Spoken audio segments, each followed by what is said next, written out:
want to turn now to fill in some of those blanks. The sheriff of Santa Clara County, Laurie Smith. Sheriff, good morning to you. Good morning. I'm sure it has been a difficult night and one in which you and your detectives have been working very hard. Can you share with us what you've been able to piece together about what happened yesterday?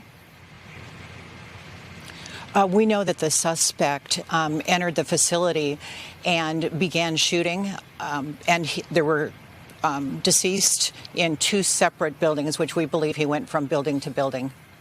The suspect was an employee of the Valley Transit Authority, the VTA. At this point, do you have any information that he particularly targeted those employees, or was this just an indiscriminate act of violence?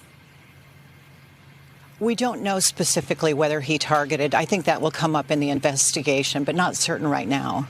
Have witnesses described any interaction with the gunman as this unfolded? Did he say anything, indicate anything? Not that I'm aware of. He went through the building shooting. It was a short period of time before our deputies were able to confront the suspect. Do you know what kind of weapon or weapons he was using? On him at the time were two semi-automatic handguns, and he also had 11 loaded magazines. And do you have any indication now from the crime scene whether he reloaded, how many shots he seemed to get off? I don't have that information right now, and we still are processing the scene.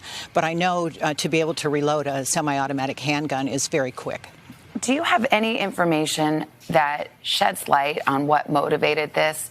Do you have any information about the gunman that would help you understand what may have prompted this awful massacre? We don't have that information now. Obviously, we're looking into that, but what in the world could possibly prompt someone to take this kind of action? We don't know at this point. There was a fire at the suspect's house. What have you learned about that? And have officers found any explosives either at that scene, at the suspect's house, or at the scene of the shooting? Yes. The call came out with the shots fired at 6:34 in the morning, and then the fire was reported at 6:37. So he must have had some way to set it or have someone else do it. Found in the scene of the shooting, our dogs alerted on probably what is his locker, and in it was materials for bombs, detonator cords, the precursors to an explosive. And I think they also found at least rounds at the house, too. You just said that the fire was set subsequent to his having gone to the site of the shooting rampage. Did I catch that correctly? I mean, do you have any reason to believe that there's someone else involved here? You know, we don't right now. What we're operating under now, but I'm not sure that this isn't going to change, is that he set some kind of a device to go off at a certain time, probably to coincide with his shooting. And just really quickly, your office, the sheriff's office, the police officers are essentially right across from this maintenance yard, and they got there in a matter of moments. And yet, in a matter of moments, 9 people were killed. What do you make of that? Yes. Well, I think he was very deliberate, very fast. He knew where employees would be.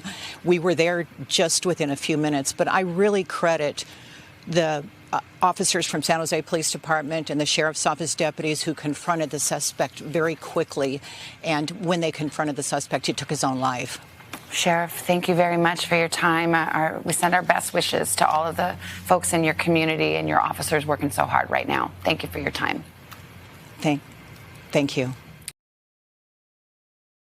Hey, thanks for watching our YouTube channel. Find your favorite recipes, celebrity interviews, uplifting stories, shop our favorite deals, and so much more with the Today app. Download it now.